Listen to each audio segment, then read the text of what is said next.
They named him Lwanda Magere, the warrior whose flesh turned to stone and whose courage defied death.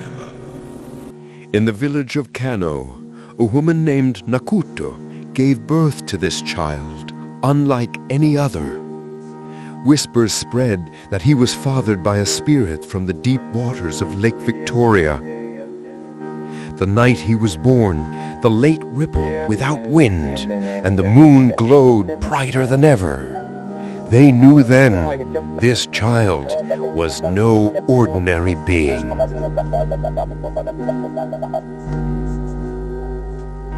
From the time he could walk, Lwanda showed the power of 10 men. He lifted stones that oxen could not drag.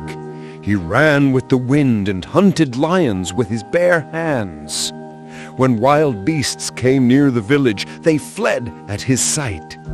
Elders said, "The gods walk with this one," and his name became a song on every tongue.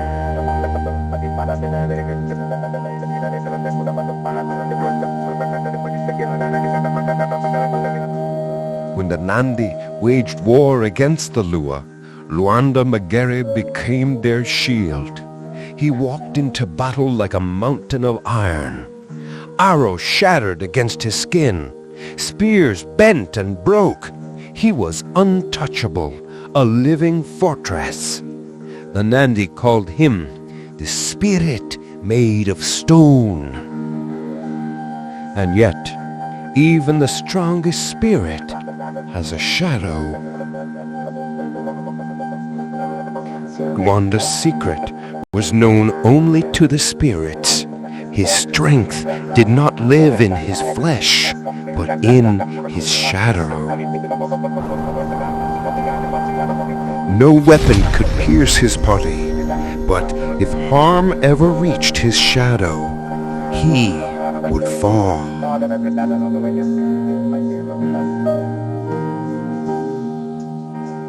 The Nandi longed to uncover this secret, so they sent a woman, beautiful, clever, and kind, to live among the Lue. She watched Lwanda closely, pretending love, waiting for a weakness. Her voice was soft, her eyes full of devotion, and in time, Lwanda trusted her.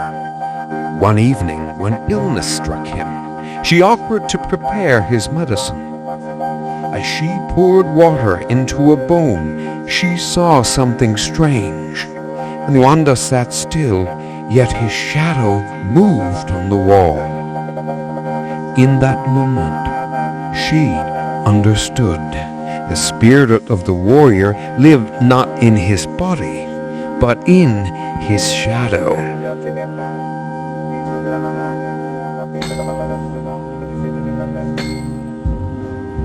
The Nandi prepared for war once more, crafting a spear blessed by their seers, one that could pierce not flesh, but spirit.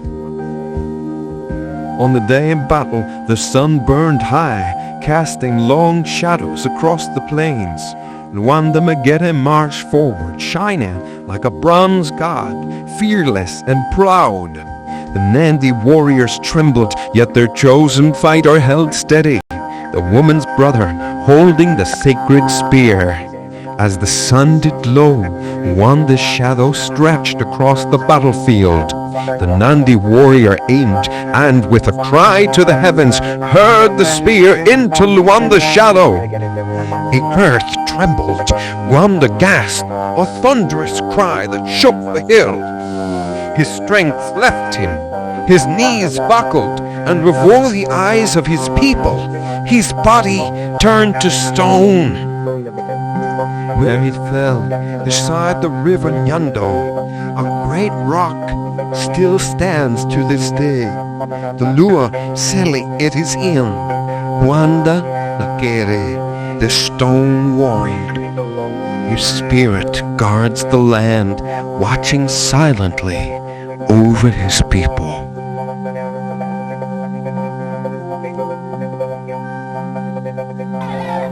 Catch me if you can. I'll try Generations later, his legend still echoes through soul and story. He was more than a warrior.